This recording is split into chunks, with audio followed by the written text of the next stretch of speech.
네, 1시 30분 향하고 있습니다. 주말 동안의 이슈를 정리하고 이번 주에 가장 눈여겨볼 소식들 살펴보는 시간입니다. 시사구말리 문화일보의 이현정 논설위원 나오셨습니다. 어서 오십시오. 네, 안녕하세요. 예, 오마이뉴스 박정호 기자도 함께합니다. 안녕하십니까? 안녕하십니까? 예, 공직자 재산 신고 이후에 여러 가지 파장들이 지금 꽤 나오고 있습니다. 먼저 재산 신고 누락 의혹을 받았던 더불어민주당의 김홍걸 의원을 민주당에서 제명하기로 했습니다.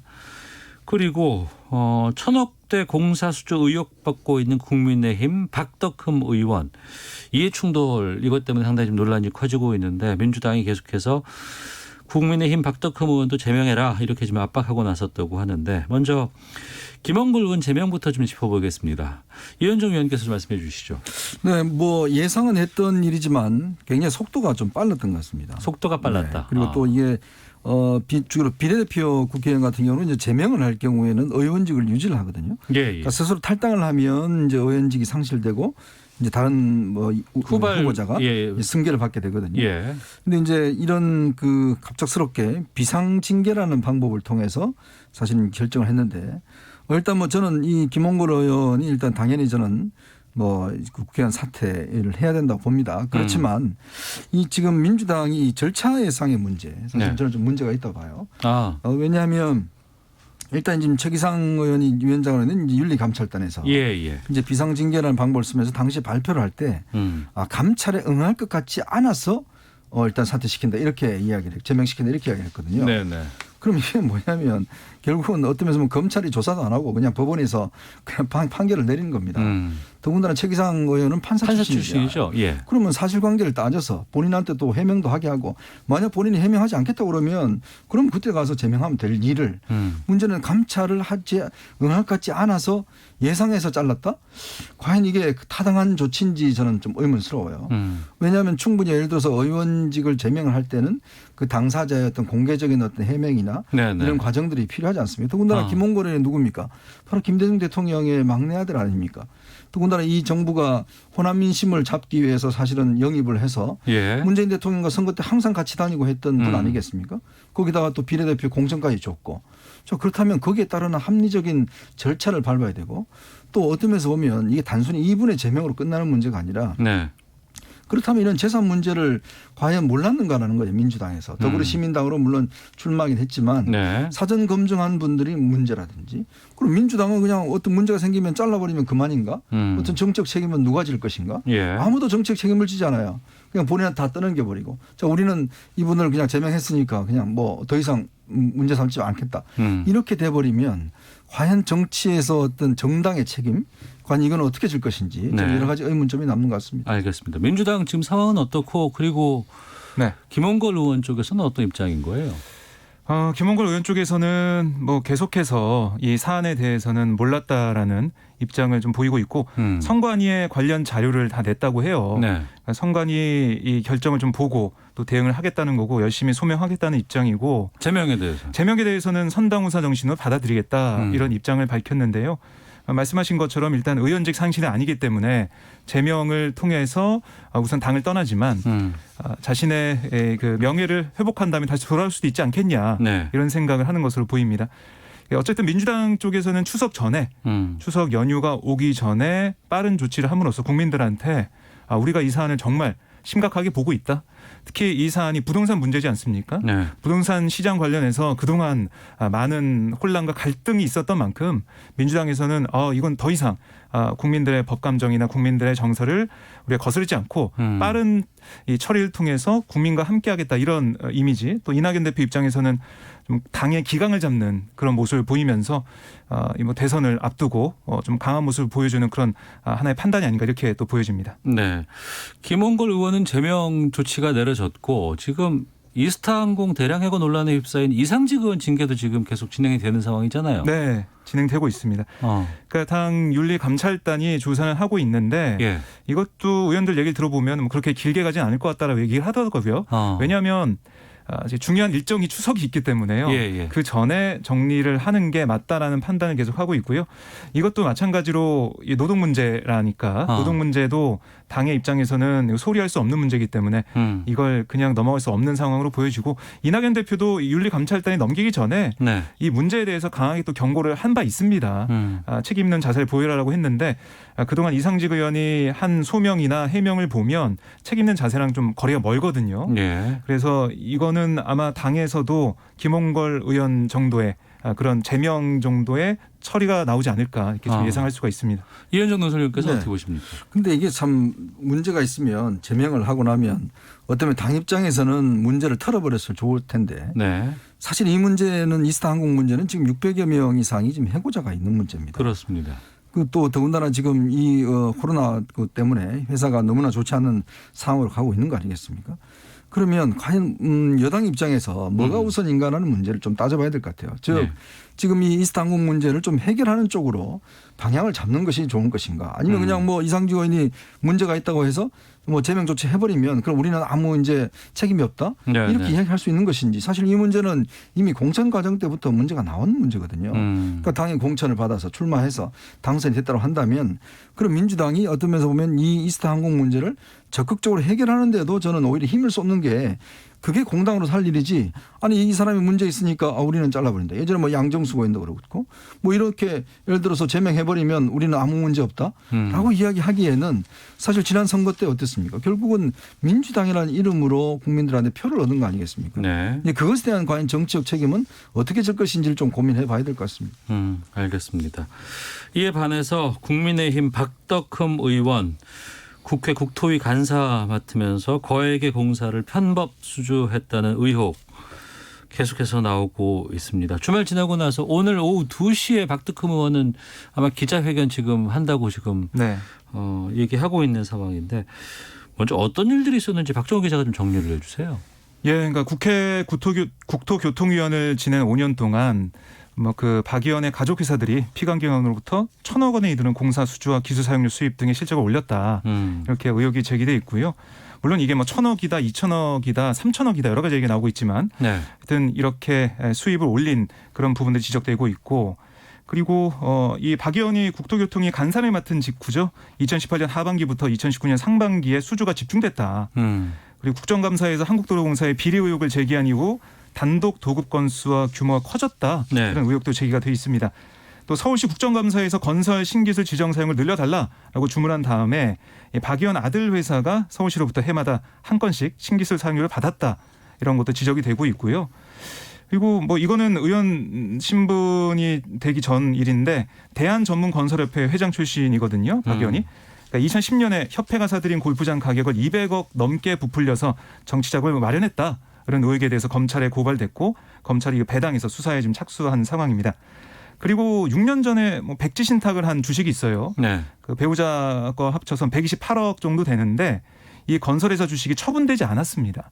그래서 이것도 처벌되지 않은 상태에서 국토위 의정활동한 거는 공직자윤리법 위반이다라는 지적이 또 나오고 있고 그래서 이 여러 가지 이 사안에 대해서 박덕흠 의원이 피감기관 관련된 수주 또 이런 뭔가 공직자윤리법을 위반한 그런 사안들 그리고 뭐 국토위 법안심사 소위 속기록 같은 걸 보면 2016년 11월에 이 기간 제한 없이 3회 이상 과징금 처분을 받으면 건설업 등록을 말소하도록 하는 이 건설산업기업법 개정안에 대해서 네. 건설사 피해 등을 내세워서 가장 강하게 반대한 이런 것들이 보도가 되고 있습니다. 예.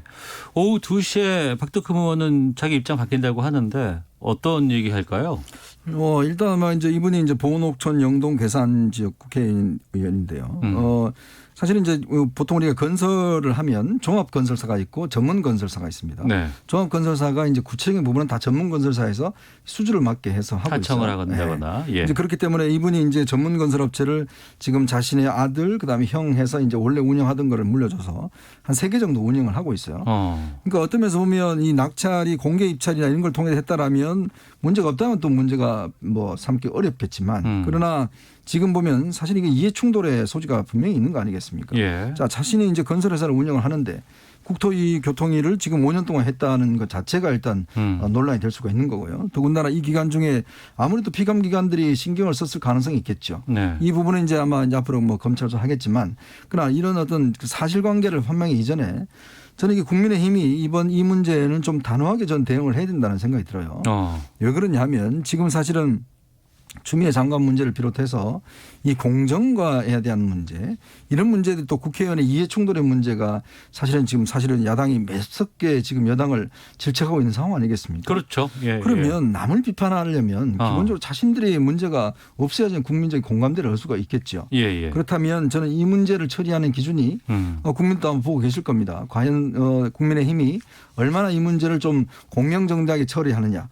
물론 뭐 억울한 부분이 있을 수가 있을 겁니다. 각 사람들마다 다 뭐 오늘 아마 그런 입장들 필요할 텐데 다 공개 입찰을 통해서 했고 부정하게 뭐 낙찰받은 거 없다라고 이야기를 할 텐데요. 그러나 또한 국민들 보시기에는 아니 근데 같은 건설업을 하시는 분이 어떻게 해당 상임위를 저렇게 5년 동안 할 수 있고 지금 야당 간사를 할 수가 있느냐. 최근에 환경노동위로 옮겼습니다. 논란이 있자.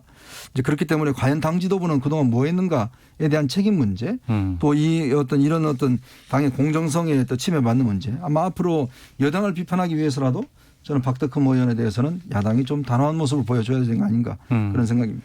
민주당 쪽에서도 지금 이 부분을 많이 지적하고 있죠. 그러니까 이 김홍걸 의원 제명에 대해서 국민의힘이 꼬리 자르기라고 했거든요. 그러니까 그 제명한 다음에는 뭐라고 하고 있냐면 아니 그러면 조수진 의원, 윤창현 의원, 박덕흠 의원 꼬리라도 잘라라.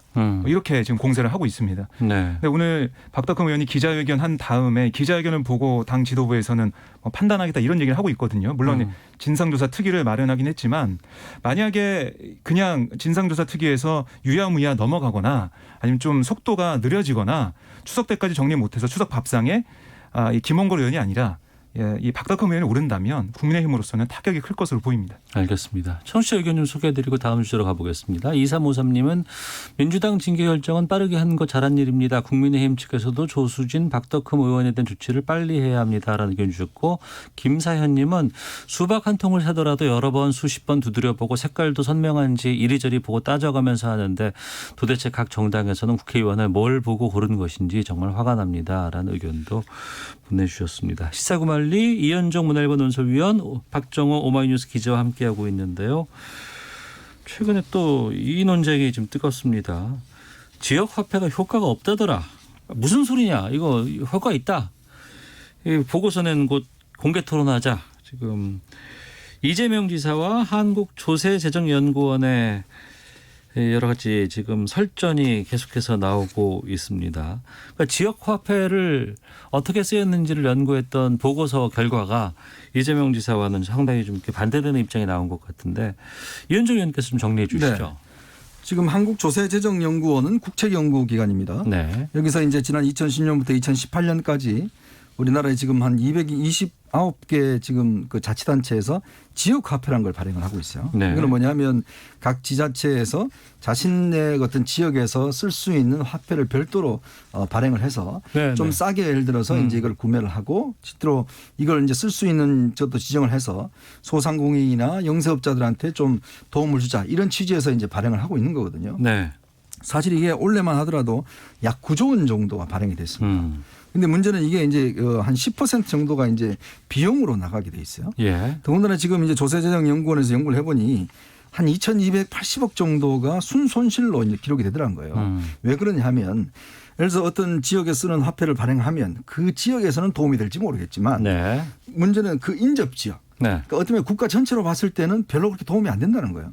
즉 내가 이 지역에서 원래 다른 지역 가서 뭐 다른 구에 가서 살 일을 내가 이쪽 구에서만 구입함으로 해서 전체로 볼 때는 이게 어떤 면에서 도움이 되지 않고 또 지역 간의 경쟁 그다음에 이거를 이제 유지 관리하는 데 들어가는 비용 또 이거 어차피 이게 어떤 면에서 보면 싸게 하는 것 자체가 국민 세금으로 하지 않습니까? 그러니까 그렇다 보니 실제로 이게 어떤 경제에서 일부 도움이 될지는 모르겠지만 전체 국가 전체로 봐서는 도움이 안 된다. 이런 리포트를 내니까 사실 지역화폐에서 가장 적극적으로 하고 있는 지금 이재명 지사가 얼빠진 국책기관이다. 이 적폐다. 이런 식으로 이제 비판을 하고 있는 거죠. 네. 네. 이제 이러다 보니 이게 이제 야당에서는 아니 지금 국책연구기관이 자기 연구 결과를 냈는데 그걸 저렇게 비난하면 그럼 앞으로 어떻게 이걸 입장을 내겠느냐라고 예, 예. 이제 비난하고 있는 거거든요. 그러니까 반대로 이제 경기개발연구원에서는 이게 이제 도움이 된다라는 이제 리포트를 낸 적이 있어요. 예, 예. 저는 이 문제에 대한 논쟁은 어떤 면에서 보면 지역화폐가 도움이 되냐 안 되냐는 논쟁은 굉장히 생산적인 논쟁입니다. 그런데 문제는 저는 이재명 지사의 태도에 문제가 있다고 봐요. 예. 왜냐하면 그 연구기관을 왜 공격합니까? 그 사람들 왜 적폐라고 그러고 왜 얼빠진 사람이라고 그러죠? 예, 예. 아니 합리적으로 토론하면 될 거 아닙니까? 그런데 문제는 그렇게 돼버리면 예. 유력 대선 주자가 그렇게 이야기를 하면 아니 연구원들이 앞으로 뭔가 결과를 내겠습니까? 만약에 예를 들어서 이재명 지사가 힘 있는 자리에 가면 자기하고 반대되는 이야기 하는 사람한테 당신 적폐하냐? 당신 왜 그래? 이렇게 이야기를 하면 그쪽 연구가 어떻게 하겠냐는 거죠. 예. 바로 그런 부분이 이제 지적이 되고 있는 겁니다. 공개적인 토론을 하는 거야 뭐 발전을 위해서는 좋은 거지만 감정적으로 이제 지적하고 이런 부분을 문제 삼는 그렇습니다. 거는 좀 걱정이 될 수 있다라는 의견 주셨는데 민주당 쪽에서는 이재명 지사 쪽에서는 지금 어때요? 뭐 이 내용에 대해서는 많이 좀 반박을 하고 있습니다. 네. 태도와 관련해서는 당내에서도 너무했다라는 의견도 있고 이재명 지사의 그런 태도. 그렇습니다. 그렇지만 내용적인 면에서 보면 이 지역 화폐의 효용성은 우리가 이미 겪어봤다. 1차 재난지원금 때 어땠냐? 네. 그건 생각하면 다 풀린다는 거예요. 그러니까 보고서는 보고서 나름대로의 의미가 있겠지만 이 그게 보고서는 아니라 2018년까지 결과를 갖고 있었다고 하더라고요. 맞습니다. 그 예, 점도 예. 지적이 되고 있어요. 2016년부터 2018년까지 그 내용을 가지고 이거 보고서가 작성이 됐는데 근데 2019년, 2020년 특히 재난지원금 이 발부 이후에는 아무런 얘기가 없는 거거든요. 네네. 그래서 이게 지금 우리가 느끼고 있는 것과는 너무나 다른 얘기가 있는 거다라고 얘기하고 있고 제가 오늘 아침에 우원식 민주당 의원도 좀 만나서 얘기를 해봤는데 네네. 이런 조세연의 자료, 이 결과를 보면 이게 정말 국책기관에서 나온 건지 아니면은 대형 유통사에서 쓴 보고서인지 모르겠다는 거예요. 네. 대형 유통사의 논리가 그대로 들어가 있다는 게 우원식 의원의 지적이더라고요. 그러니까 이게 골목 상권을 살리는 그 지역을 좀 활성화시키는 그런 목적이 있는 게 지역 화폐인데 네. 그걸 가지고 뭐 복리 그 사회적인 후생을 얘기하게 된다면 그게 대형 유통사가 얘기하는 그 논리랑 똑같은 거다. 그렇게 얘기를 하면서 이거는 뭐 토론을 해봐야겠지만 우원식 의원의 말은 정말 이 취지와 목적이나 이런 것들을 다 무시한 그리고 이 기간도 2018년도까지 안 돼 있기 때문에 네. 제대로 된 효과를 알 수가 없는 그런 거다라고 지적을 하고 있습니다. 예. 특히 이제 올해 1차 재난지원금이라든가 이렇게 지역화폐가 어떻게 올해 많이 좀 쓰여왔기 때문에 좀 최근에 어떤 그 금액도 많이 늘었고 하니까 여기에 대한 것들이 좀 결과가 좀 제대로 된 보고서가 나왔으면 좋겠고 또 감정적인 부분에 대해서는 또 여러 가지 좀 논란이 좀 계속 되는 것 같습니다. 청취자 의견들은 지역화폐 좀 도움 받다는 분들이 좀 많이 좀 적어주셨는데요. 0117번님은 저는 학원 운영 중인 소상공인입니다. 적어도 저에게는 지역화폐가 상당히 큰 도움을 줬습니다. 대부분 결제하실 때 100이면 70% 이상이 지역화폐였습니다. 장호민님은 나라 전체로는 어땠을지 몰라도 지역화폐 동네 상권 살리는 점에서는 효과가 있었다고 봅니다라는 의견들이 좀 많이 들어와 있습니다. 자, 그리고 현안들 정치권 이슈들 좀 몇 개 좀 짚어보도록 하겠습니다. 문재인 대통령이 청년연합 행사에서 공정이라는 화두에 대해서 자신의 생각을 밝혔다고 하는데 단어를 37번 언급했다고 합니다. 어떻게 들으셨는지 이현정 논설위원께서 말씀해 주시고요. 글쎄 참 단어를 많이 이야기하면 그게 이루어지면 얼마나 좋겠습니까? 네. 문재인 대통령의 취임사에서도 사실은 이제 기회의 균등, 과정의 공정, 뭐 결과의 정의 이런 부분들 이야기를 했지 않습니까? 특히 이제 아마 이번 젊은 세대 같은 경우는 이 공정 이슈에 굉장히 민감한 상황이죠. 그런데 그동안 어떻게 이루어져 왔는가는 아마 뭐 제가 설명 안 드리더라도 아마 청취자분 아실 겁니다. 근데 문재인 대통령이 이제 이제 1회 청년의 날에 이제 공정 문제를 37번이나 말씀하셨어요. 그러면서 이제 공정에 대한 의지를 이야기를 하셨는데 근데 이걸 보고 어떤 면에서 보면 공정이라는 게 사실 말로는만 되는 게 아니지 않습니까? 네. 구체적으로 현실이 어떻게 나타날 것인지 또 그러면 정말 힘 있는 사람들이 자신의 권한을 이용을 해서 공정하지 못한 행위를 하는 거에 대해서 단호하게 정부가 선을 그어주는 거. 그걸 통해서 어떤 면에서 보면 우리 젊은 층들이 우리가 공정하구나라고 할 텐데 아시겠지만 지난 조국 전 장관 사태 때도 보면 뭐 친구들 네트워크 좋아서 표창장도 만들어주고 또 뭐 학교 갈 때 논문에 저자도 넣어주고 그다음에 보좌관 형이 전화해서 휴가 내오는 것도 해주고 보좌관형 없는 사람들은 얼마나 이 불공정하게 느끼겠습니까?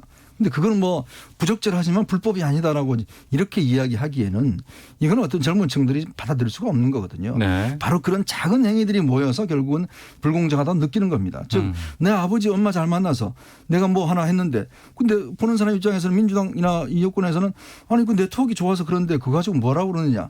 부적절했지만 불법은 아니지 않느냐라고 항변하는 것 자체가 바로 제가 볼 때는 공정에 대한 이 가치에 대해서 제대로 인식하고 못하고 있는 게 아닌가. 그러면 대통령께서 좀 더 구체적으로 이런 부분에 대한 행동과 실천을 좀 해야 되는데 문제는 좀 공허하게 들린다는 게 저는 큰 문제가 아닌가 하는 생각이 듭니다. 네, 공허하다고 하셨는데요. 박정우 기자는요? 네. 그러니까 37번 공정을 강조했다는 건 이 행사 자리가 또 어딘가라고 하는 것도 중요한 것 같아요. 네. 그러니까 제1회 청년의 날 행사에서 한 얘기인데 그만큼 문제의식은 문재인 대통령이 하고 있다라고 생각합니다. 불공정 이슈 때문에 2030 민심이 조금 이반되고 있다라는 생각을 통해서 공정이라는 단어를 언급하면서 앞으로 공정을 위해서 공정사회를 위해서 노력하겠다 이런 취지의 얘기를 했는데요. 그러니까 지금 뭐 인국공 사태, 인천국제공항 사태나 아니면 뭐 부동산 문제나 여러 가지 것들을 거론하면서 그동안 정부가 미비한 점들은 있었지만 그걸 전제로 얘기한 것 같아요. 그렇지만 앞으로 공정사회 이걸 뿌리 내리게 하기 위해서 그러니까 그동안 옛날 한번 우리가 되돌려 보면 생각해 보면 그때보다 지금은 그래도 공정에 대해서 얘기할 수 있고 공정사회로 가는 그 방향이 있다고 생각하거든요. 그래서 문재인 대통령이 청년의 날을 맞아서 그 점을 강조하면서 함께 공정사회로 가자 이렇게 얘기했다라고 평가할 수가 있겠습니다. 알겠습니다. 하나만 더 짚어보고 마치도록 하겠습니다. 오늘 오후에 청와대에서 권력기관 개혁 전략회의가 있다고 합니다. 여기에서는 공수처 신설 또 검경 수사권 등이 지금 논의가 될 예정이고 추미애 장관 참석하고 윤석열 총장은 참석하지 않는다고 합니다. 지금 법적으로는 공수처는 출범을 해야 되는 상황인데 그렇습니다. 추천이라든가 이런 것들이 지금 아직 진행이 되지 않고 있는 상황입니다. 그렇기 때문에 민주당에서는 뭐 개정안 발의해서 좀 공수처 네. 출범시켜야 된다는 입장인 것 같은데 여기에 대해서 의견 듣고 마치도록 하겠습니다.